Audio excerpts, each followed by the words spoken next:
আসসালামু আলাইকুম, সনদের হ্যান্ডিক্রাফটসের পক্ষ থেকে সবাইকে জানাই স্বাগতম। বাসায় মেহমান আসলে আমার অনেক ভালো লাগে, কিন্তু একটু প্রিপারেশন নিয়ে রাখতে পারলে আরও বেশি ভালো লাগে। তো ওই দিন হুট করেই মেহমান আসছিল, আর আমি আগে থেকে জানতাম না। তো আমার কাছে কয়েক ঘন্টা সময় ছিল, তো ওইটুকু সময়ের মধ্যে আমি যা যা করতে পারছি আমার বেস্ট এফোর্টটা দিছি। এর আগেও আমি অনেক রান্নাবান্না করছি, কিন্তু একসাথে এত অল্প সময়ের মধ্যে এত কিছু কখনো করি নাই। যাই হোক, আমি গ্যাসের চুলায় অর্ধেক রান্না করতেছিলাম, মাটির চুলায় অর্ধেক করতেছিলাম, এদিকে এই চাউমিন রান্না করার জন্য সবজিগুলো সিদ্ধ করতেছিলাম, আর আরেকদিকে পুডিংয়ের প্রস্তুতি নিচ্ছিলাম। আর আমার চিকেন ফ্রাই শেষ, এখন আমি এগুলো সস দিয়ে রান্না করতেছি।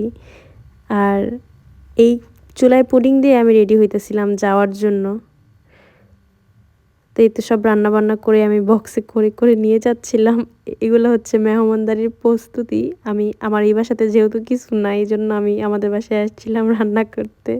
তারপর রান্না টান্না করে নিয়ে চলে গেছি। ওই বাসায় তো সবসময় তালাবদ্ধই থাকে, তো ওই বাসায় কেউ ছিল না আগেও। তো ওইখানে রান্না করতে আমার খুব কষ্ট হয়ে যাবে, সব কিছু নতুন করে আনতে হবে। আর এখানে তো আমার সব কিছু আছেই।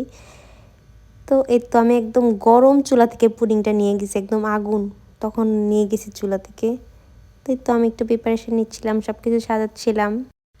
প্রতিটা মানুষের কাছে হয়তো বা তার মামার বাড়ির একটা আবেগের জায়গা।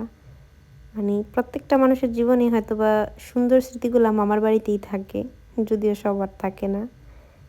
যাই হোক, আপু এত দূর থেকে আসছে, আসার পর বলতেছে আমি ভিতরে যাব না, ভিতরে গেলে সন্ধ্যা হয়ে যাবে আর বৈরাগী বাড়ি যাওয়া হবে না। এই বাড়িটার নাম হচ্ছে বৈরাগী বাড়ি, জানি না এই নামটা কেন দেওয়া। তো যাই হোক, আপু বলতেছিল যে বৈরাগী বাড়ির লেবু আর দোতলাতে যাও আপুরা অনেক ঘুরছে। আমি ভিডিও করছিলাম, অবশ্য ডিলিট হয়ে গেছে। নড়িয়াতে একটা বৈশাখী হল ছিল, আর ভেদরগঞ্জে একটা রূপা হল ছিল। ওইগুলার কিছু কার্ড, যে সিনেমা হলের যে কার্ডগুলা পাঠাইতো না বক্সে, ওইগুলা দেখতেছিলাম।